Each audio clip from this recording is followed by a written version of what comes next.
This channel does not promote any violent, harmful, or illegal activities. All content provided by this channel is meant for an educational purpose only. এই তৃণমূল নেতাদের কথাবার্তা শুনে আমার just একটা কথা মনে হয়, ভাগ্যিস বাম আমলটা ছিল। বাম আমলটা না থাকলে ওনাদের যে কি হতো, মানে ক্ষমতায় আসা হতো কি হতো না সেটা তো পরের কথা। ক্ষমতায় আসার পর এসে তো গেছেন, এবার ক্ষমতায় আসার পর তাদের যে কত বড় ভরসা ওই বাম আমলটা, প্রত্যেকটা ক্ষেত্রে তারা ওখান থেকে উদাহরণ টেনে আনে। অবশ্য নেতাদের একটু পড়াশুনোর পরিধিটা বড়, তো ওনারা বিশ্ব ভ্রাতৃত্বে বিশ্বাস করেন, গোটা বিশ্বটাই ওনাদের দেশ। সুতরাং যদি এখানে গুলি না চলে, মানে আগের জমানায় পুলিশ যদি গুলি না চালায়, তাহলে ওনারা ঠিক খুঁজে বার করতেন নিকারাগুয়ায় কোনো এক সময় গুলি চলেছিল, অথবা তিয়েনেনমেন স্কোয়ারে কী হয়েছিল, অথবা ধরুন আরও কোথাও কোথাও ভিয়েতনাম, বা হয়তো প্রয়োজন পড়লে ওনারা অন্যান্য জায়গায় রাশিয়া টাশিয়া সবই টেনে নিয়ে আসতেন, কিন্তু চলেছে গুলি। সুতরাং এখানে চালালে আর অসুবিধে কি? এই অসাধারণ, মানে এই যে একটা পাশে বড় লাইন টেনে দেওয়া না, এই টেনে দিয়ে নিজেদের দুঃখ কষ্ট দোষ সব কটাকে ছোট করে দেওয়াটা একটা অসাধারণ দক্ষতা কিন্তু এই রাজনৈতিক নেতাদের আছে। এতে শেখার মতো, জানেন তো, এটা দেখলে আমাদের নিজেদের মনটাও ভালো হয়ে যেতে পারে। আপনার যখন মন খারাপ হবে, আপনি যখন কোনো শোকের মধ্যে যাবেন, যখন খুব রাগ হবে, এইরকম হতাশায় চূড়ান্ত জায়গায়, সবসময় ভাববেন আরও কারুর এর থেকে বড় দুঃখ আছে, আরও কারুর এর থেকে বেশি রাগ সহ্য করতে হচ্ছে, কিছু করার নেই, আরও কারুর এর থেকে বেশি হতাশা আছে। কিন্তু আমাদের হতাশার খবর কে রাখবে বলুন তো? দেখুন, এই সমস্ত দেখতে দেখতে না মনে পড়ে যাচ্ছিল সেই একটা কোটই আর কি, কোট বলবো কিন্তু বর্তমান জগতের সাথে সম্পর্ক যুক্ত কোট, এবং এরকম সত্যি কোট খুব বেশি দেখিনি। লাই ড্যাম লাই দের কাম স্ট্যাটিস্টিক্স, মিথ্যে আরও বড় মিথ্যে, আর তারপর হচ্ছে পরিসংখ্যান। বলা হয় মার্ক টোয়েন বলেছিলেন, কিন্তু মার্ক টোয়েন নিজে বলতেন ওটা ব্রিটিশ প্রাইম মিনিস্টার ডিসরায়েলি বলেছেন আর কি, কিন্তু সে যাকগে, কে বলেছেন সেটা বড় কথা নয়। বড় কথা হচ্ছে স্কোরবোর্ডটা, মানে পরিসংখ্যান তো এক ধরনের স্কোরবোর্ড, যেটাকে ক্রিকেট লেখিয়ে, বিখ্যাত ক্রিকেট লেখিয়ে নেভিল কার্ডাস গাধা বলেছিলেন। তো সেই স্কোরবোর্ড হিসেবে যদি গোটা বিষয়টাকে দেখি, সিরিয়াস বিষয়, একটু অন্যভাবে বলছি বলে কিছু মনে করবেন না, কিন্তু এই মুহূর্তে স্কোরবোর্ড কি বলছে? 2:3। 3 জন পুলিশকর্মী জখম হয়েছেন, 2 জন গ্রামবাসী গুলিবিদ্ধ হয়েছে। এই শুধু এই পরিসংখ্যানটা দেখে তো এটুকুনি দেখবেন, এর বাইরে তো ভাবার কিছু উপায় নেই। মারপিট হয়েছে, যা হয় তাই হয়েছে, এই জন্যই স্কোরবোর্ডকে গাধা বলে, জানেন তো। গ্রামবাসীদের চামড়া ভেদ করে যে গুলি লেগেছে, এই স্কোরবোর্ড সেটাই দেখাচ্ছে, কিন্তু গ্রামের মানুষের পকেট ফুটো করে দিচ্ছে যে গুলি, তাকে তো দেখা যাচ্ছে না। মাসখানেকের ওপর হয়ে গেল, এই এনায়েতপুর, চণ্ডীপুর, মাদিয়াপাড়ায় বিদ্যুতের ঝামেলা চলেছে, প্রচণ্ড গরম, দেখতেই তো পাচ্ছেন আমাদের প্রত্যেকের কি অবস্থা, হাসপাস করছি বসাই। তার মধ্যে পাম্প না চলায় জমিতে চাষবাসে সমস্যা হচ্ছে, অতিবৃষ্টিতে জমি ডুবে গেলে সেচে জল বের করার সমস্যা হচ্ছে, আর এর ওপর রয়েছে মানে গরম ঠরম, পাখা না চলা, আলো না থাকা, এগুলো তো রয়েছে। ওই কেরোসিনের বাতি জ্বালাতে গেলে যা খরচ সেগুলো তো রয়েছে, এগুলো ভুলে যান। এর বাইরে রয়েছে বিদ্যুতের বিল, বললাম না চুপিসারে পকেট ফুটো হয়ে যাওয়া, এগুলি বড় বিলের গুলি।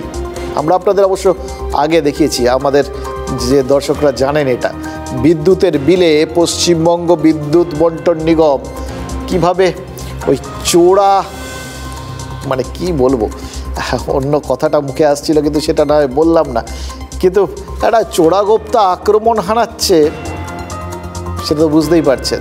ইউনিটের স্ল্যাবগুলো কমিয়ে দিয়ে ঘুরপথে পাবলিকের পকেট ফুটো করে টাকা যে বের করে নেওয়া হচ্ছে, সে তো আপনারা নিজেদের ওই বিদ্যুতের বিলের দিকে তাকালেই সবাই টের পেয়ে যাবেন। এপ্রিলের বিলটা দেখুন, তলায় লেখা আছে পুরনো স্ল্যাব নতুন স্ল্যাব। এবার মানিকচকের বাসিন্দাদের পরিস্থিতিটা খেয়াল করে দেখুন, তারা বিদ্যুতের বিল গুনছেন, বিদ্যুতের স্ল্যাব বদলে বেশি টাকা গুনছেন, কিন্তু বিদ্যুৎ পাচ্ছেন না।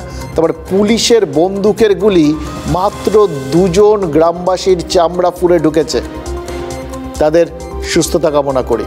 গ্রামবাসীদের ইট 3 জন পুলিশ কর্মীকে রক্তাক্ত করেছে, তাদের দ্রুত নিরাময় কামনা করি। কিন্তু এই ক্যারামের টাঙ্কির মতো বিদ্যুৎ বন্টন নিগম যে ঘুরপথে মাসুল বাড়িয়েছে, সেটা তো শুধু ওই 20টা গ্রামের বাসিন্দার বুকে শুল হয়ে বেঁধেনি, গোটা রাজ্যের অনেক মানুষের বুকেই বিঁধেছে। বিল তো আকাশ ছোঁয়া হয়ে গেছে। দিনের সময় খেটে আসে, একটু রাত্রে বিশ্রাম না করলে তো ওরা তো সুস্থ হয়ে পড়বে। বিলের টাকা সবাই দিচ্ছে, এমনকি কেউ দিচ্ছে না সেটা তো নাই। বাড়ছে, তবুও তো মানুষ বলে না যে আমি বিল দিব না, বিল দিয়েই যাচ্ছে, তো পরিষেবা তো পাচ্ছে না। থাকলো তারপর 1 ঘন্টা নেই, 1 ঘন্টা আছে, আবার সারা রাত পার হয়ে গেল। আমরা সঠিকভাবে বিল দিচ্ছি, বিল আগে থেকে অনেক বেড়ে গেছে। আমরা সঠিকভাবে বিল দিয়েও আমরা বিদ্যুৎ সঠিকভাবে পাচ্ছি না। বিদ্যুৎ না পাওয়ার কারণে আমরা পথ অবরোধ করেছিলাম, এতে আমরা গুলি খেয়েছি, আমরা লাঠির মারও খেয়েছি। পড়াশোনাও হচ্ছে না, ছেলেপেলে পড়াশোনা হচ্ছে না, রাত্রে ঘুম হচ্ছে না। এই একটা ভিতরে তো ভয় আছে, যেহেতু বাইরে যাবো তো পুলিশ আমাকেও ধরতে পারে, এরকম। নেতা কি নেতা মহলেরকে তো কেউ আসতে হতো ওখানে এসে কিছু বললে তো এতগুলো বাড়তো না কথা। কোনো নেতা মন্ত্রী কেউ আসেনি, কেন আসেনি? দিদি বাড়ি থেকে আসছিলাম তো দেখছিলাম কি এখানে ফায়ারিং হচ্ছে বলি, তা আমি এই একটা গাছ ছিল, এই নারিয়ালের গাছ ছিল, এখানে দাঁড়িয়েছিলাম, এখানে ছিলাম কি আচ্ছা একটা গুলি লেগে গেল আমার কাছে। পুলিশ। কে গুলি চালিয়েছে? পুলিশ। হ্যাঁ, আপনার ছেলেকে লেগেছে? হ্যাঁ, আমার ছেলেকে লেগেছে। টাইমে দিতে হবে বিল। টাকার সময় বেশি লাগে। হ্যাঁ, আর একদিন লেট করে দিলাম 100 টাকা ফাইন লেগে যাচ্ছে।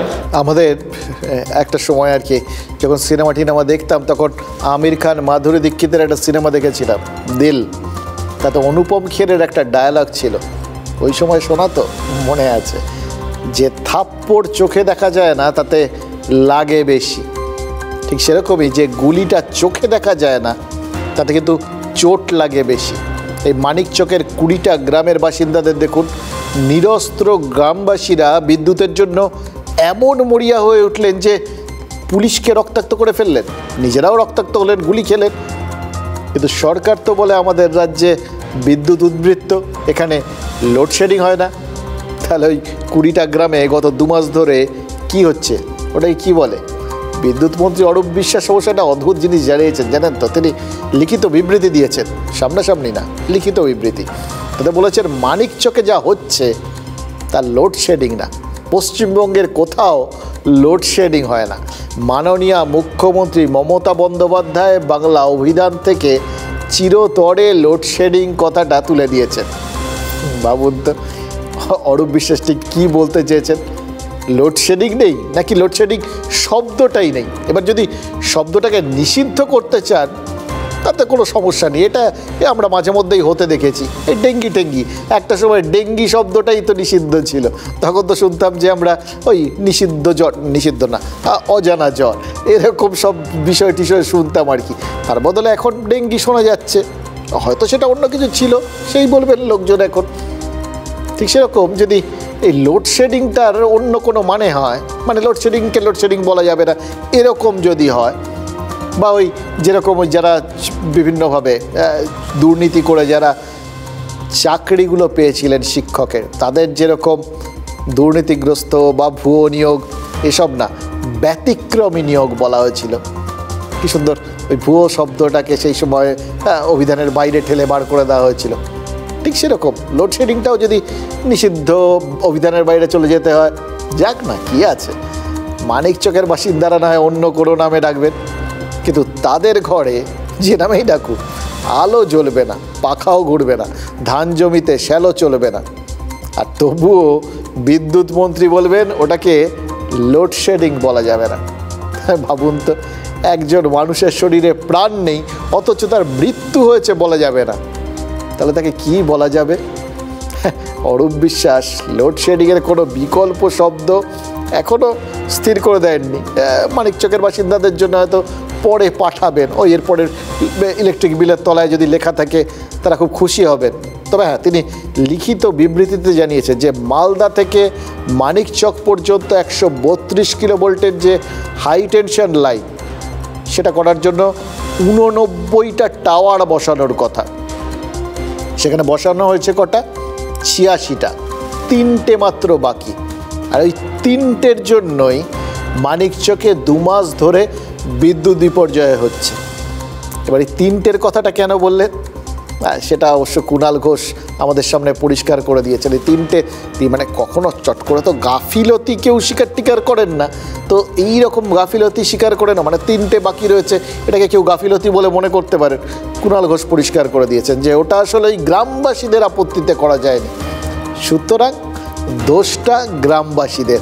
গুলি খেয়েছেন নিজেদের দোষে, হামলা করেছেন তারা, ওইখানে ওই গণ্ডগোলের কারণ আলো না থাকার কারণ তারা, ইলেকট্রিক না থাকার কারণ তারা, তারপরেও নিজেদের দোষ ঢাকতে তারা পথ অবরোধ করেছেন, তারাই হামলা করেছেন, তার জন্য গুলি খেয়েছেন। ব্যাস, এই গোটা বিষয়টার মধ্যে দিয়ে আমরা লোডশেডিংয়ের বিকল্প শব্দটা পেয়ে গেলাম, জানেন তো। মনে পড়ে গেল জীবনানন্দ দাশ 7টি তারার তিমির এই কাব্যগ্রন্থটা লিখেছিলেন। আমরা মানিকচকের এই বিদ্যুৎ বিভ্রাটকে 3টে টাওয়ারের তিমির বলে ডাকতে পারি, মনে হচ্ছে। তিমির মানে তো অন্ধকার, এই 3টে টাওয়ারের জন্যই তো অন্ধকার চারপাশে, বিদ্যুৎ সরবরাহে বাধা পড়েছে। এই 3টে টাওয়ারের তিমিরের জন্য দায়ী কে? ওই বললাম মালদার বাসিন্দারাই তো দায়ী। ইংরেজ বাজারেই তো টাওয়ার বসতে দেওয়া হচ্ছে না। মালদার সমস্যার জন্য কীরকম সুন্দরভাবে মালদার মানুষকেই দায়ী করে দিলেন বিদ্যুৎ মন্ত্রী, বুঝতে পারলেন? ভাবছিলাম জানেন, এ অসাধারণ, মানে বলতে শুরু করলে না পুরো অমৃত সমান।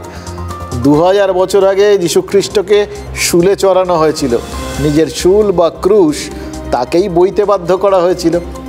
এখনও মানুষ নিজের শুল নিজেই বহন করছে। হ্যাঁ, এখন দিন বদলেছে তো, তাই ওই শুলকে বলে মাশুল। এই বিদ্যুতের মাশুল দেখলেন, এরপর দেখাচ্ছি আপনাদের করের মাশুল।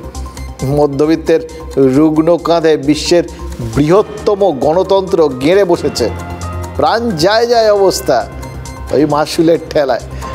কিন্তু সেটা চট করে বোঝা যায় না, আর যখন বোঝা যায় তখন আর সহ্য হয় না। তাই সেই কথাটা এবার বলেই ফেলি, যেটা না বললেই নয়।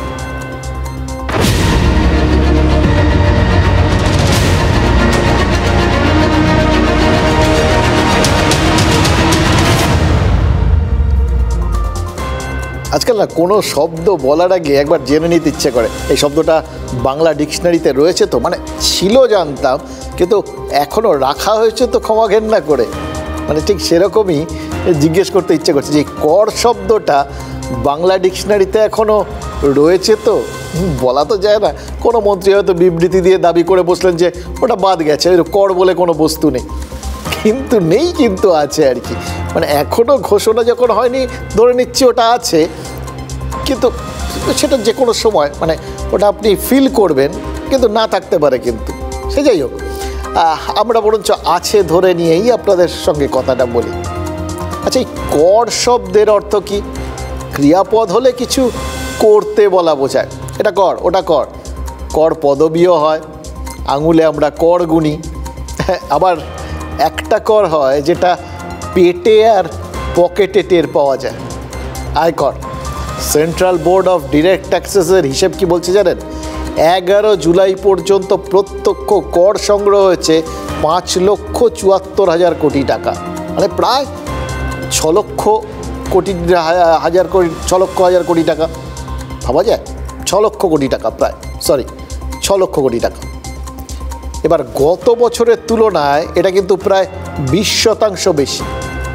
এই করের একাংশ কেন্দ্র রেখে দেবে, সেটা দিয়ে রাস্তাঘাট, পরিকাঠামো এই সমস্ত উন্নয়ন হবে, আর আরেকটা অংশ রাজ্য সরকারগুলোর মধ্যে ভাগ হবে, মানে আমাদের রাজ্যেও ভাগ পাবে আর কি, বুঝতে পারছেন?